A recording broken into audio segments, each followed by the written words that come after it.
Okay, we've got 8:30, so why don't we get started? Good morning, S&P. Good morning. That's pretty good. Welcome to week number 12. Unbelievably, we've been going at this thing for now the start of 12 weeks, so we're making our way on through. Here we are in, week number 12, and the blind watchmaker is what we're going to be talking about today. You had the handout from the other day, and hopefully that helped guide you as you were making your way on through the chapter. Today we're going to have a lot of discussion. Just as a heads up, we might be visited today by some prospective students or prospective students on campus, and we'd welcome them. They might be trickling in as we go along, so we'll not be distracted by that. We'll have some conversation in class about that, and then we'll set up some conversation for Wednesday. Localizing sounds will be the next phenomena that we do inside of our auditory section. And then I'm really looking forward to Friday when we're going to be Skyping with one of our alums, a graduate from this room from 10 years ago, believe it or not. Ray Stanley is now a doctor, and he went on to study such things as localization at Georgia Tech University. So he's going to be Skyping with us. We've not tried that before. This will be the first time we've ever had a Skype guest speaker, and I'm looking forward to that conversation. We'll see how interactive that can be. Hopefully, if you yell out from where you are, the microphone on this terminal will be able to pick up your voice, and we'll have a spontaneous conversation with Ray Stanley. Okay, so lots of great stuff going on with respect to localization this time around. Okay, so let's see if we can get into the blind watchmaker. We had a handout on this, and where you can go through the handout little bit by little bit. Here's the blind watchmaker, and question 1 was what physical properties of acoustic energy might give rise to the blind bat's perceptual experience of hue. What I did want to do is put us into groups one more time and engage in our mantra. Can we all say our mantra? When I teach, I learn. Everybody? When I teach, I learn. Okay. And we can stay in more local groups this time around. So we can have the two of you be a group, the two of you be a group, you two, and maybe you three. Unless somebody else comes in to join us, we'll make the three of you a group. Okay, and what if we can do it this way? This was a 2-pager. Do people have this one from the other day? Right, and so we have questions 1 through 5 on the front and questions 6 through 11 on the back. Can we just stay on the front page, and we'll give you maybe 10 minutes to talk with your neighbors and teach each other about what was going on questions 1 through 5. Then we'll have a big group discussion about 1 through 5. Then we'll break up again into small groups. We'll do 6 through 11, and then we'll have that big group conversation as well. Okay, so 1 through 5, if you would get with your neighbor, and why don't we have Harshida and Naomi be partners? Okay, and we'll give you about, I don't know, maybe 5 or 10 minutes to make your way through all of that. We'll go to 8:40.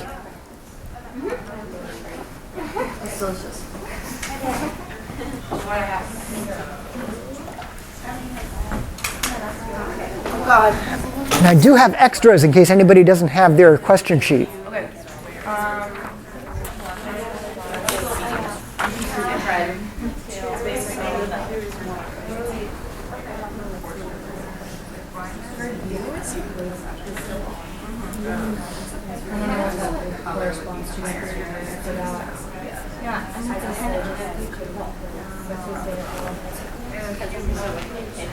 Hi, Owen.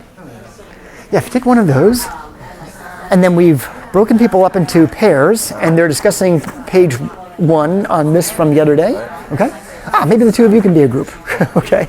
Why don't we have you take a seat anywhere you like, and you have that one, and Chelsea, I don't think got this one from the other day. Okay. Okay, and so what we're doing is we're putting people into pairs, and they're discussing the readings that we had for today, page 1, and then we'll have a big discussion on that, and then we'll do page 2. Okay, but just page 1 so far.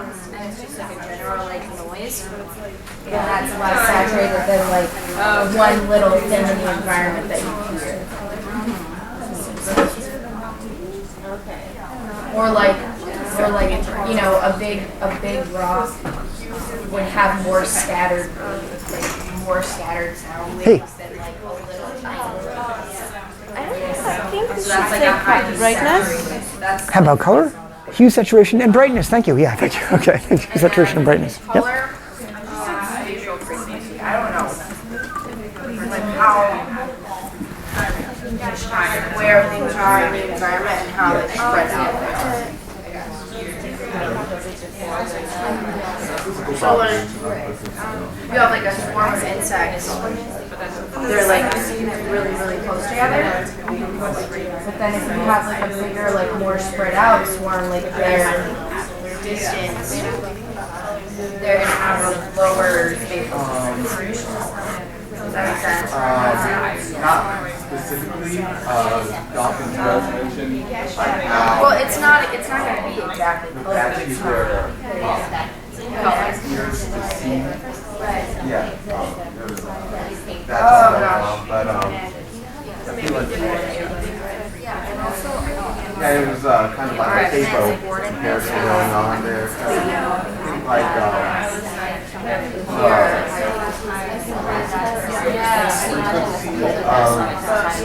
back would be equivalent to the higher frequency. It's going to be, I don't know, like blue, so lower frequency is going to be like red. Whereas the saturation. What about the, like, what experiment would like you? the broadness of the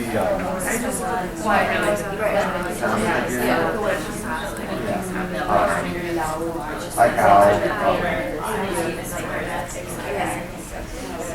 like a raspy sound's going to be Yeah.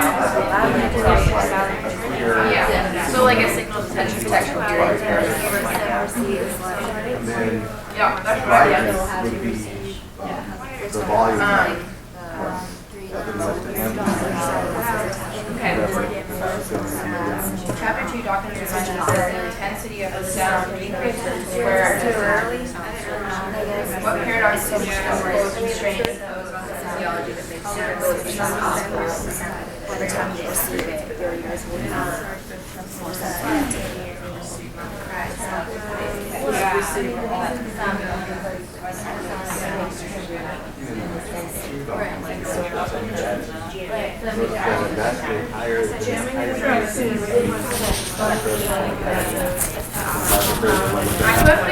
They have the same thing as overload.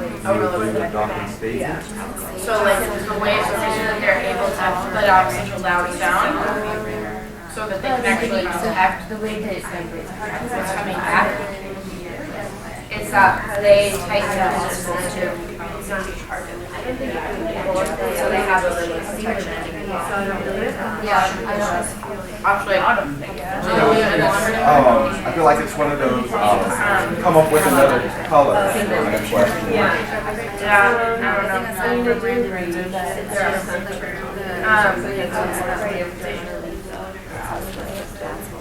Is that where you're at? They must have survived. We'll go for another 2 minutes and then see how we did. I imagine, like, if there's something that I haven't experienced, there's, I can take the experiences that I had and kind of try to construct them. Like, I haven't been skydiving, but I know what it's like to have, like, the wind rushing by my face. And I know what it's like to be in free fall, so if I imagine like that free fall for a really long time, I kind of like create a skydiving experience for myself, but like when it comes to things that I never imagined, like what I can't even I don't have any kind of I could have co-evolved to produce like this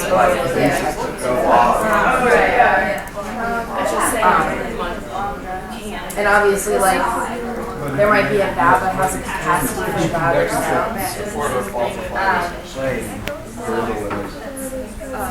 but you might not have I would go for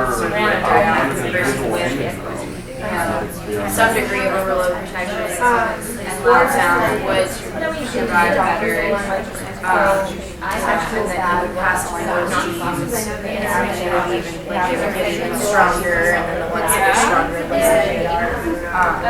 and so on and so forth.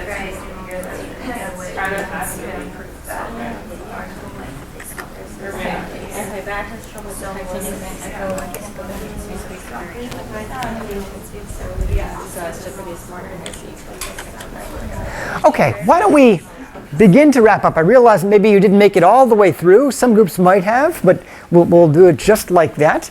We'll see how far we get through these. So in number one, we were talking about As you see here, color vision, we've had that conversation before, and we've talked about the dimensions of hue, saturation, and brightness. So perhaps a blind bat could also experience hue, saturation, and brightness by using sonar rather than by using vision. So we might ask what physical properties of acoustic energy might give rise to a blind bat's perceptual experience of hue, and then saturation, and then this should say brightness. I said color on there, that should say brightness. Anybody want to help us out with what those physical properties might be? Okay, thanks, Becca. Hue might be the wavelength. Okay, so right, so it might be just the wavelength alone. Okay, Yeah. right. So it might be that when we're hearing beep, okay, they're seeing a particular color, right, that corresponds to that particular wavelength. Okay, so that's one possibility, right? So it might be hue and wavelength would come together like this. Okay, so that, all right? Yeah, please go ahead. I had brightness and amplitude. Brightness and amplitude for. I mean, brightness of color and the amplitude of sound. Ah, okay, right. So when we go a little bit further down and we're asking now about the question of brightness, that could be the amplitude, right? Okay. How about saturation? Somebody want to remind us how that worked? Okay, thank you, Owen. The bandwidth of the sound Okay. that they're receiving. All right, so the bandwidth of the sound, right? So can anybody make the sound of white noise? Let's go ahead and make a white noise sound if you can.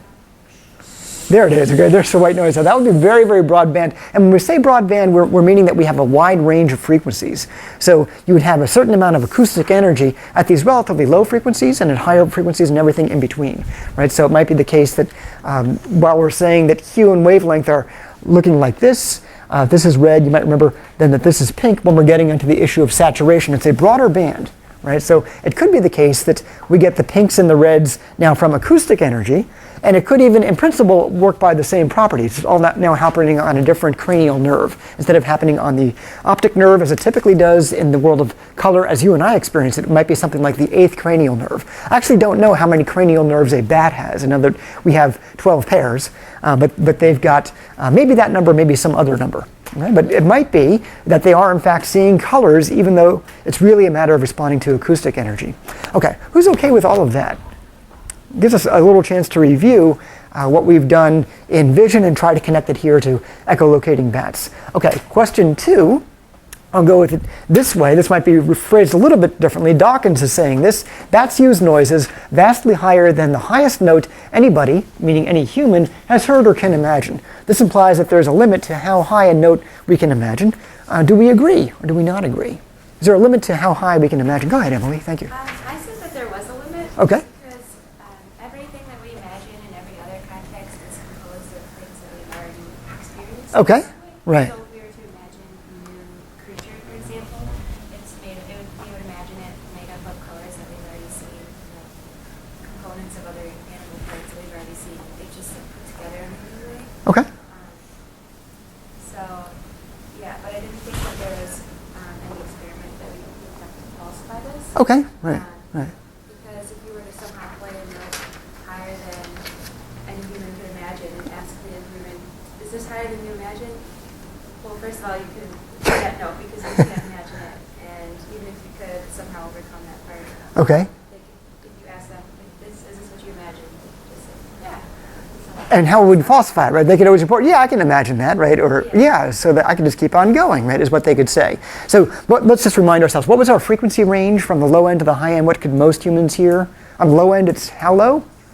16 hertz, okay, so 16 cycles per second. On the high end, it's approximately what? 22 kilo. 22 kilohertz, right? Okay, so but we have some evidence to suggest, or actually overwhelming evidence to suggest that bats can do 40 kilohertz or 60 or maybe even 80 kilohertz. Can we imagine something that high? And Emily's saying, well, it's hard to believe that we could. Maybe we don't have the physiological apparatus. And then if somebody claimed that they could, how would we know, right? How would we falsify it? Yeah, please go ahead. I thought of we could do like a signal detection theory. Okay, good. All right. Experiment. To sort of at least like try to get at determining how high a note we can imagine. Okay. Where you go up in frequency or down in frequency, and then ask the participant if they can hear a sound, or if the sound is there or not. Okay, so if it's physically there, we actually could use a machine to detect that, right? We could have a very sensitive auditory machine that might be able to detect 80 kilohertz or something like that. And so that would tell us whether they can actually hear it or not, right? So, but then we would know it's physically present. A related question is, can they imagine that, right? And how would we, so this is now all internal, there's nothing external. I do like the idea of signal detection theory, because there we have these attempts where we can have a null trial, right? We can call these catch trials, right? But when you've got a purely imaginary experiment, it's hard to know what a catch trial would look like. Maybe Owen's got an idea. Well, I was thinking to get at the, if they can imagine a note like that, if you were to, this would be an fMRI experiment. You play them some notes that they can hear, observe the brain activities, especially in the temporal lobe. See if we have some primary auditory activity, yeah. A1 is A1 active, okay. Active, and then compare that with if you just have the person imagine that note, like have them imagine middle C, see what A1 activity we have there. And then have them try to imagine like 90 kilohertz. Like a bat screech, and then see if we still have the same amount of brain activity in the same places. Right, okay, so you could be making a measurement of the brain, and you could play a range of tones that are physically there, and you could see maybe as you get to the high end of your range, what portion of area A1 is active, okay? And then you turn off the sound and you say, well, keep going, right? Just imagine what a 90 kilohertz sound might be, and then we can ask what brain activity might be going on. It's hard to know, so let's say that we get, again, the high end of A1. Are they imagining the highest note that they actually could hear, which would be about 20, or are they now imagining 90 kilohertz, right? It's hard to know what that might be. It could, yeah, please go ahead. Yeah. I was just wondering if like mental imagery works for sounds works the same way as visual imagery. Okay. I can't really wrap my head around, you know. Yeah, okay, it might be harder. So what did we do? Somebody remind us of the mental imagery experiment with Steve Coughlin. We had 4 quadrants. How did that one go? We did a mental imagery. Oh yeah, thanks, Emily. I think we saw 4 quadrants, and they each had different number of bars and different orientations. Okay. Right. And then they asked people yes or no questions. Right. About what they saw. Where was X, or did quadrant 2 have bars? Like how is the width related in the width of box 2 bars related to the width of box 1? Right. Okay. Bigger, smaller. Right. And presumably there were so many features, even though they were relatively simple figures in each of the 4 quadrants, there were, in any one of those figures, there were length issues, there were width issues, there were darkness issues, there were orientation issues. So it seems to be fairly easy to memorize visually, but you wouldn't be able to most likely have all of the details of it. So you're probably relying on mental imagery to answer the questions. And those were objective questions, kind of like the signal detection thing. So now Becca's question is, can we convert that into some kind of auditory imagery? That was visual imagery. Right? Can we do some kind of auditory imagery? Anybody have an idea about how we might tweak the Coughlin experiment, maybe, to at least get an auditory imagery, even if we can't get to the issue first of how high a note can you imagine, right? Can we see how we might be able to tweak the Coughlin experiment to see if A1 can engage in auditory imagery? Well, let me ask you, we started out, okay, before we get back to that, we started out in that example by, I had you close your eyes. Do you remember that I asked you to take a imaginary trip back to your kitchen of origin, the kitchen that you grew up in, and take a walk around and see if you could visualize the sink and what color it was, and the refrigerator and what color it was? Who remembers doing that? Okay. Do you think that you can sort of imagine from your maybe early childhood, can you imagine an elder adult's voice? Maybe you can imagine your mom's voice or your dad's voice or a grandparent's voice. How many people are able to do that? Okay, you can kind of, okay. Elise says, okay. But so if you are doing that, then we might say, gee, is A1 now active while you're doing that, right? So that'd be one of the ways. And as you may or may not know, people have always wondered, when folks who have schizophrenia claim that they hear voices, are they just making that up? I mean, how would we know? There's no corresponding physical stimulus, so how would you know? So there are people who hear voices or claim that they hear voices, and then what you can do is, when they claim that the voices are particularly active, you can put them into an MRI device, and they will show that there is activity in area A1 in this particular, so that it's at least consistent with the physiology, right? That maybe there is neural activity consistent with that voice. Can we get back to how you might tweak the Coughlin experiment to do auditory imagery? Okay, go ahead, Owen, then we'll come back to Emily and Jenny. You play them sounds with different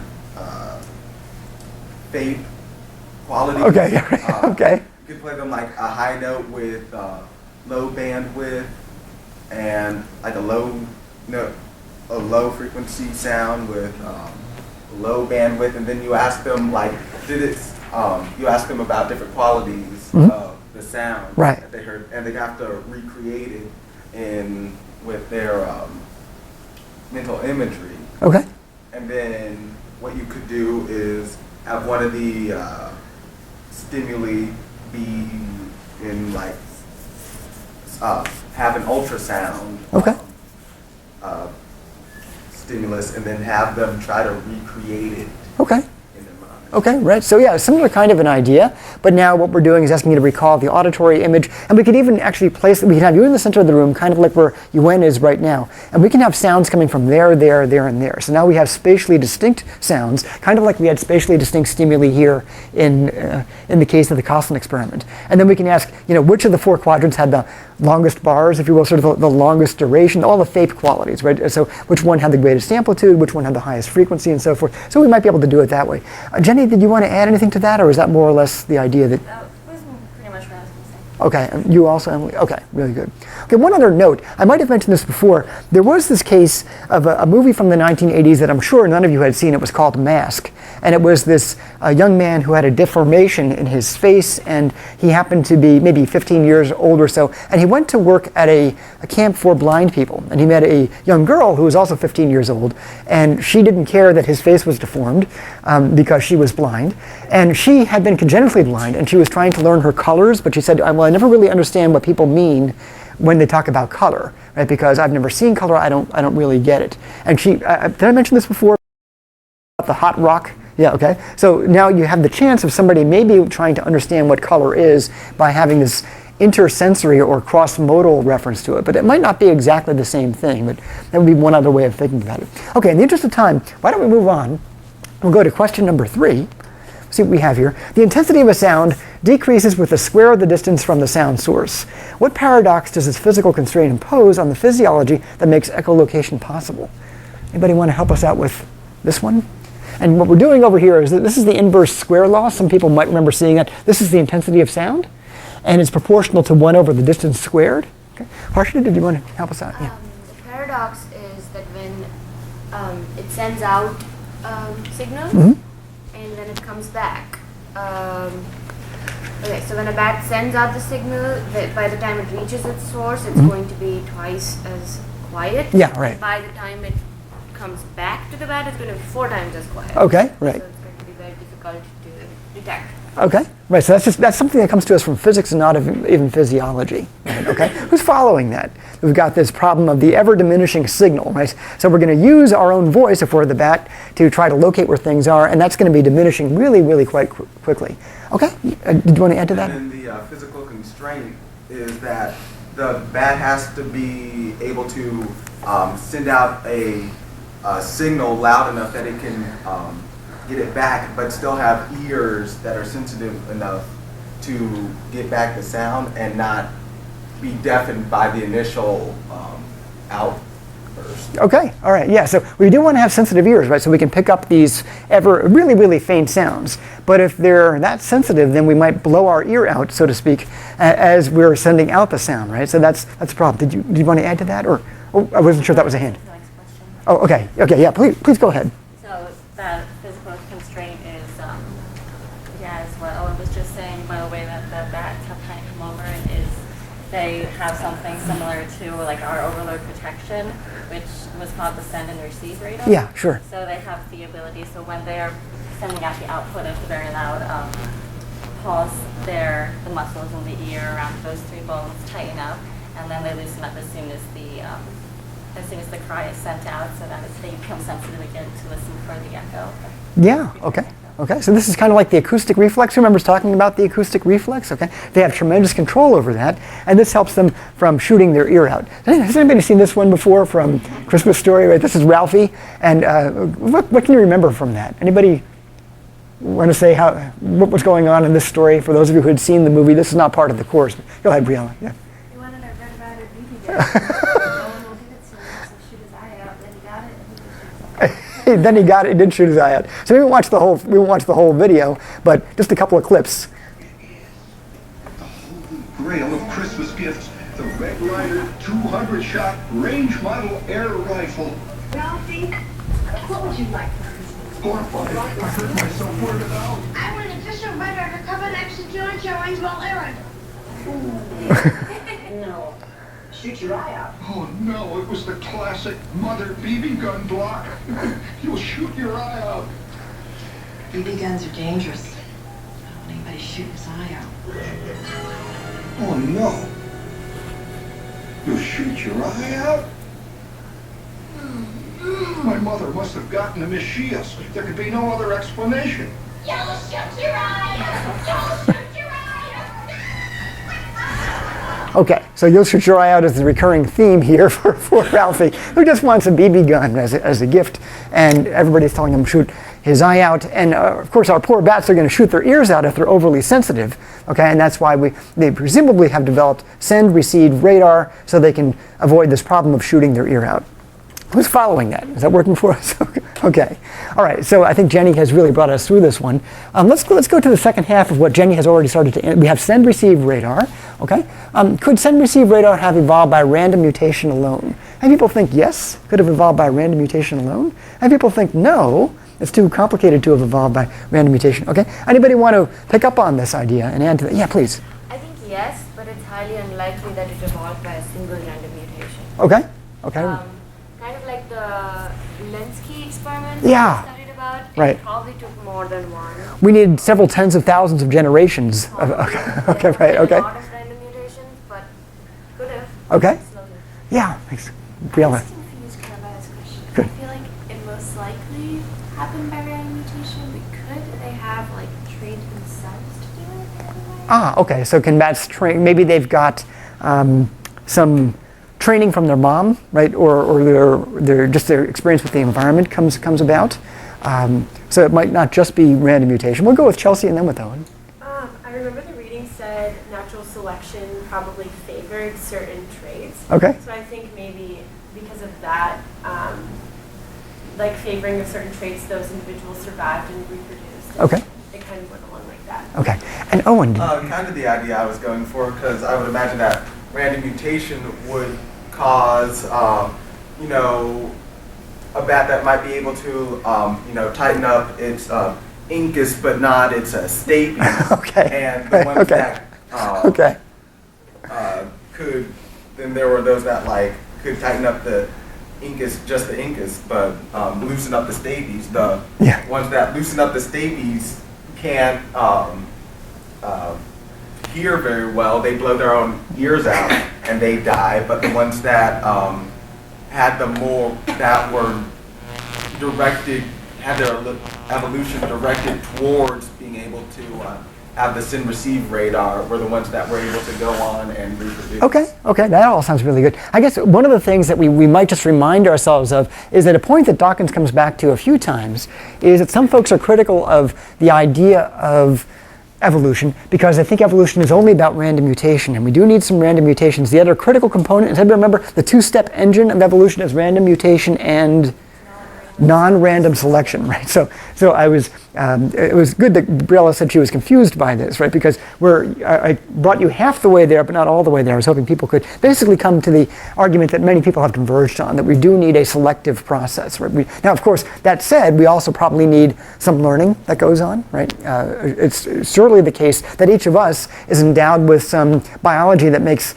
language possible, but none of us would just be able to speak all of a sudden had we not been exposed to language and had we not got practice over many, many years. So surely there's some learning going on. But the main point here is we want to make sure that we also include non-random selection. And I think several students got to that. Okay.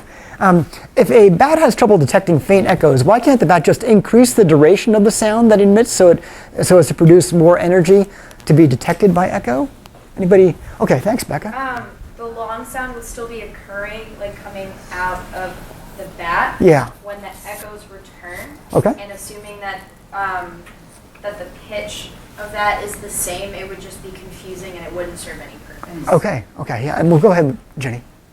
On also along with that, they might not even hear the returning echo because if they're still sending out an output, their ears are probably still kind of in send mode, right? Okay, so if it's still going out, right, we've got with the first problem that Becca mentioned, and then their ear is relatively insensitive, so they couldn't really pick it up. Go ahead, Owen. So you could, in fact, have myopic and far-seeing bats, depending on whether their pitches tended to be short and picked up really well what was going on in their immediate vicinity, or they could be like far-sighted and have leaned towards a longer pitch, but that kind of blurs the things that are closer to them. Okay, right. Or it could be that a given animal has both of those, myopia and hyperopia, and they're momentarily in one of those two states. So yeah, really, really interesting. Okay, so we do have that problem, and we are now bringing that back to the send-receive radar problem, because when we're in send mode, we're relatively insensitive. So lots of trouble here for the bats. Okay, the point I wanted to make about this also is, does anybody remember seeing this slide when we talked about cost, when we talked about TMS? That one of the points I wanted to make here is that if you listen to this TMS device, and I'm zapping Jenny's head, right? So, and she gets this plunk on her head, and we had everybody, you can go ahead and plunk your head. Why don't we go have you do that? Okay, that's what it feels like. And this is what it sounds like. It's about this loud. It's a mild clap. What's really cool about this is that the actual acoustic intensity is something like 150 decibels. Okay, so this was substantially less loud than maybe Kirsten's cough was just a moment ago. But Kirsten's cough is way less intense than a jet engine. But this TMS device actually has the acoustic energy of a jet engine. So how come it doesn't feel like 150 decibels or something like that? And the answer is it goes on for only a fraction of 1 millisecond. It's only so brief that, yes, you can hear it, but it sounds just this loud, even though it is strictly as intense as a jet engine. Who's following that? Does that work? So if you had a longer duration, you could make that pulse more intensive, but then we'd have the problem that you've been describing, that we'd still be having the sound coming back when we were in send mode and so forth. Okay, so up to question number 6, and why don't we put you into groups just for a few minutes. I wonder if we might divide the groups up a little bit. If you're on this side of the room, can you start by doing questions 6, 7, and 8? And then if you're on this side of the room, could we have some folks do questions 11, 10, and 9? Okay, so why don't we have you two, and maybe even you two, if you could. Were you two a group? You Win and Emily? Yeah, okay. Could you do 6, 7, and 8, and then 9, 10, and 11? We'll go for a few minutes. Maybe 5 minutes, and then we'll bring it back. Go ahead.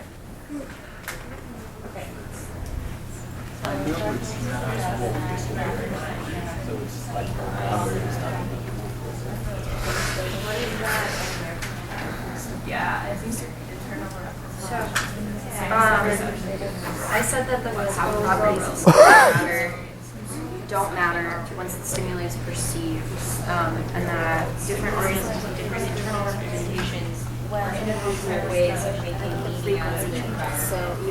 And that these are necessary for perception, because in order to perceive, the organism must have some sort of like frame of reference. So that's what that's the purpose of the internal representations.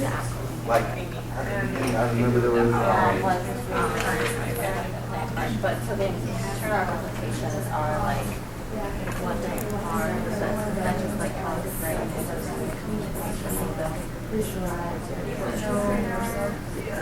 Yeah, I mean, it's you know, the way that someone makes meaning of the environment, like internal.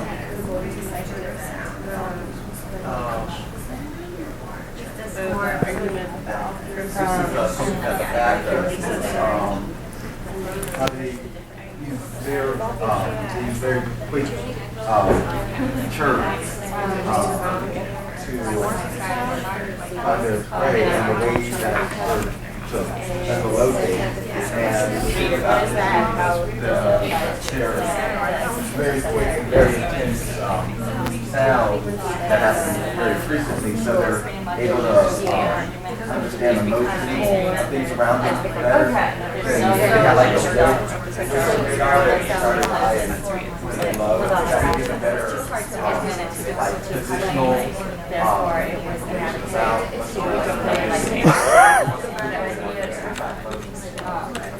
and how does it come and ask the question like how do these places evolved only from natural selection.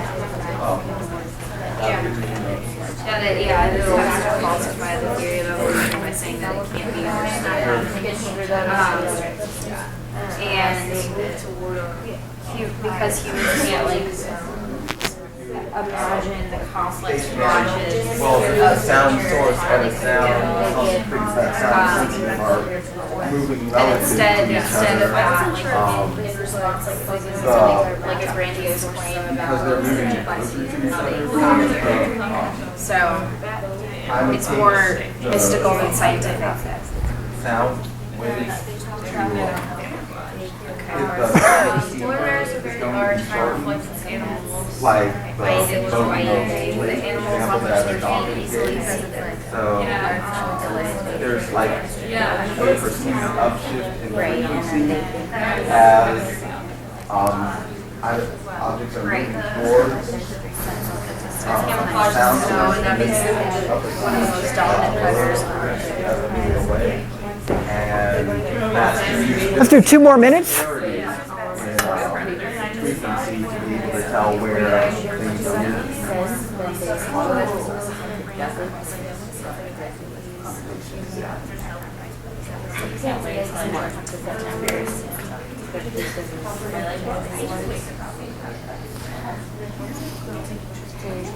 of those days.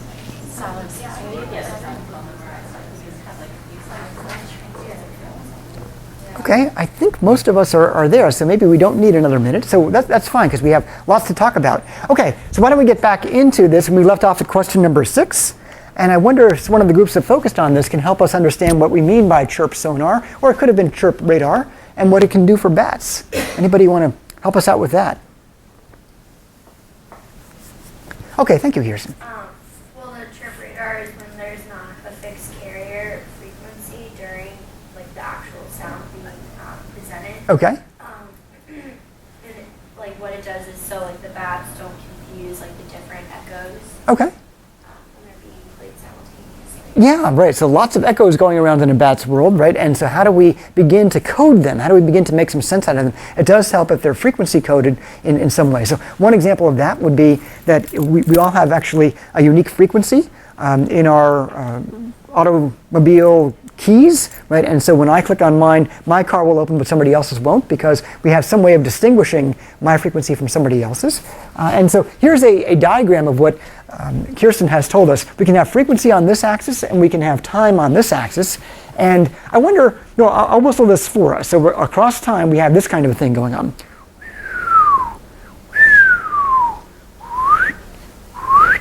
Who's following that? Okay, that's a chirp. It's a relatively long chirp. You might imagine that birds can do this a little bit more quickly. They might have, and I know we're talking about bats, which are mammals, not birds, but you've probably heard birds go.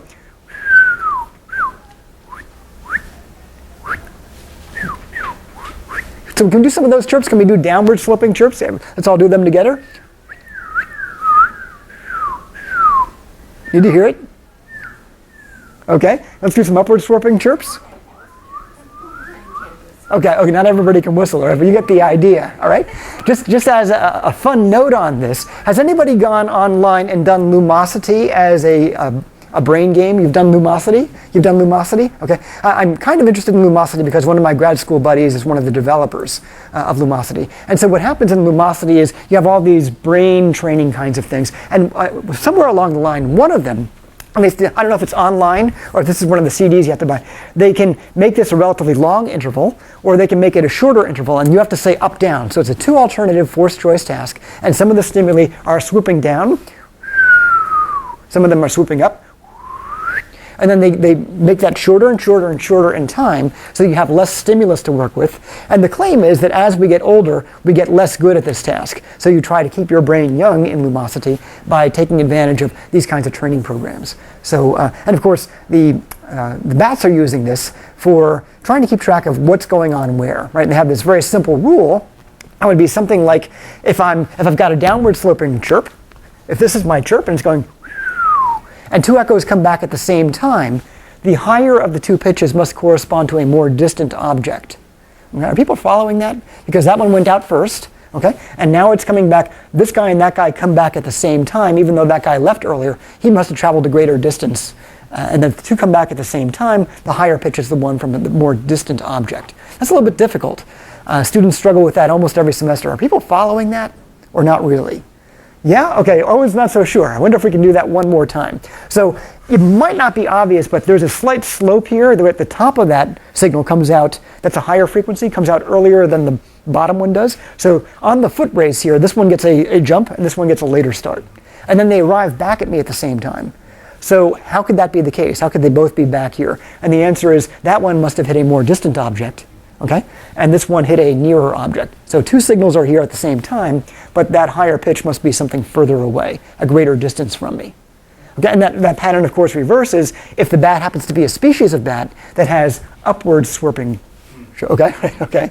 But the idea is just the fact that you've coded them differently, as Kirsten alluded to, it allows you to keep track of what's where in frequency. Yeah, please. Chirps means what they send out, right? Yeah, the chirp is the frequency sweep. We can think of it that way. So here's a relatively high frequency, here's a lower frequency. And this is a downward sweep in frequency, this is an upward sweep in frequency, and that's the chirp. Yeah, okay? So it helps them code things, okay? And that's important for another reason that we'll get to here, okay? And we'll drop down to question number 7. I wonder if somebody can tell us about the Doppler shift. If anybody wants to help us out with that. Okay, thank you, Ewan.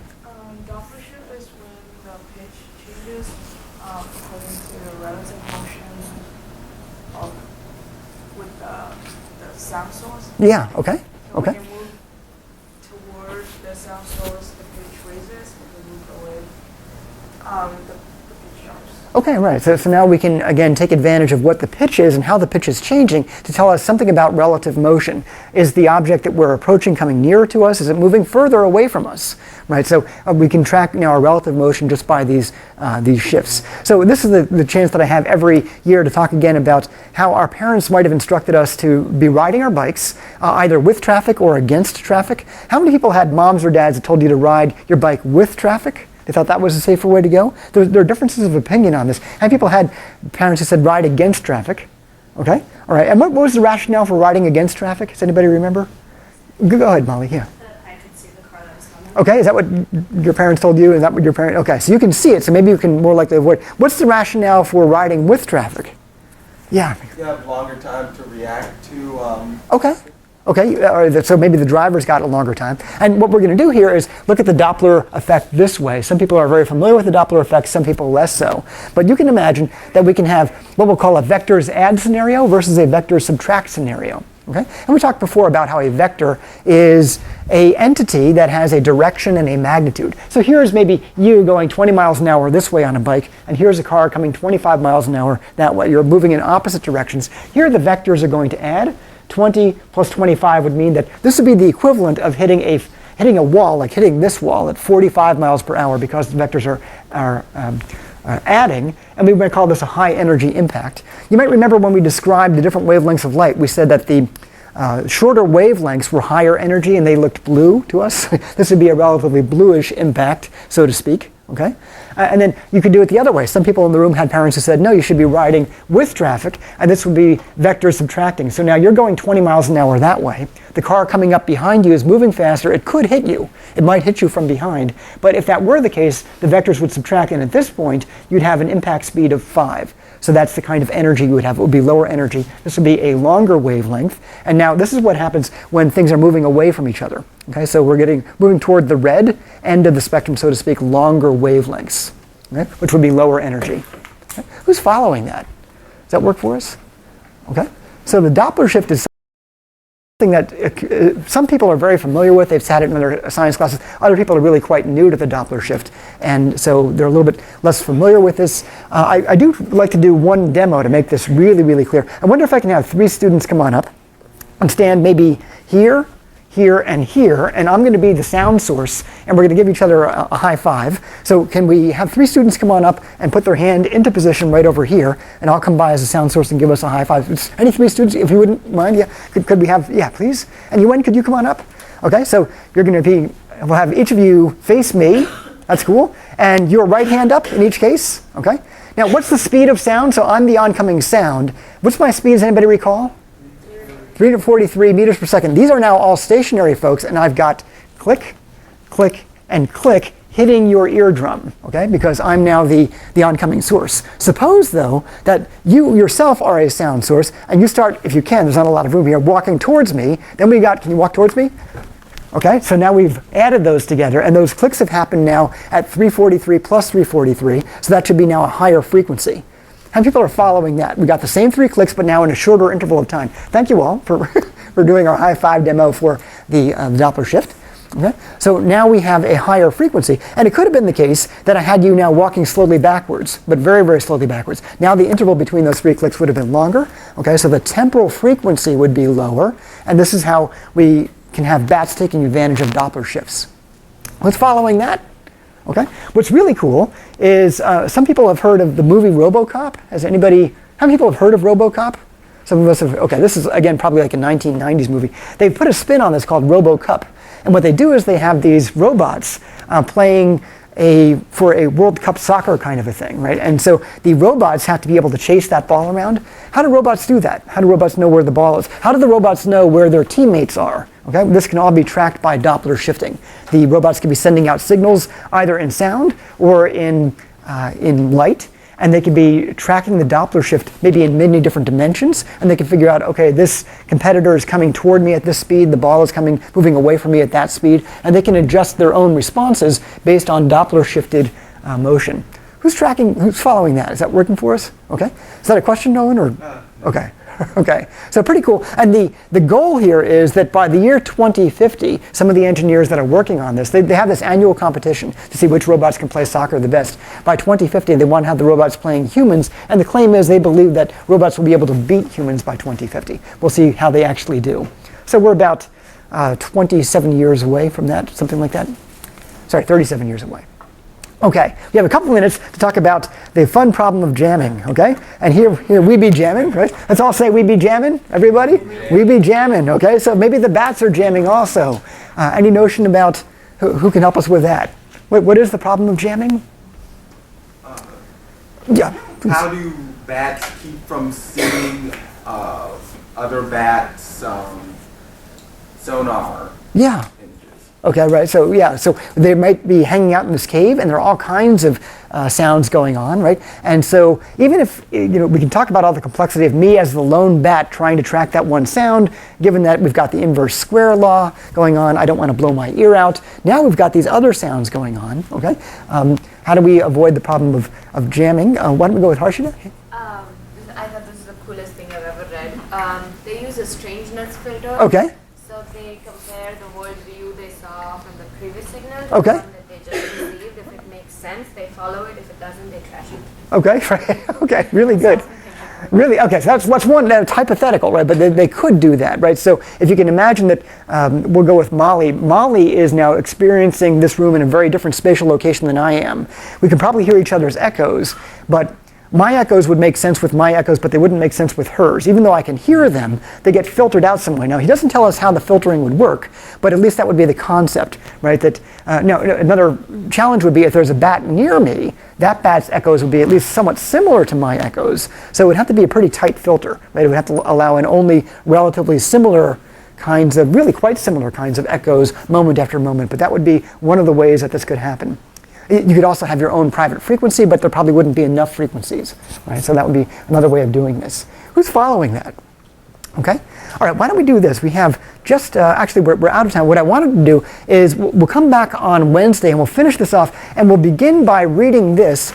I was in a laboratory at Brown University that investigated bats, and the Simmons family was a family that did a lot of work on how bats solve these kinds of problems. And just about a year or two ago, they came out with maybe one of the ways that the strangeness filter actually works in the brain. And that's going to be one of our abstracts. And then we have something that plants do, interestingly enough, acoustically, to attract bat pollinators. So when we come back on Wednesday, we'll start out with that just to finish these last couple of questions. But please stay right on track with the syllabus, and please do the readings in the syllabus for localization.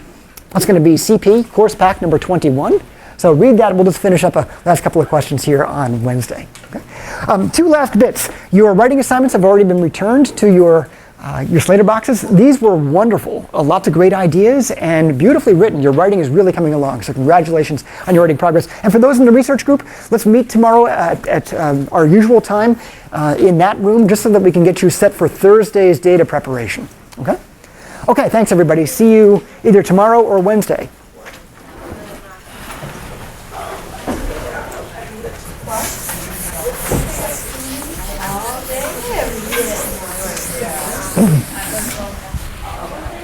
Please come on in. We're all set.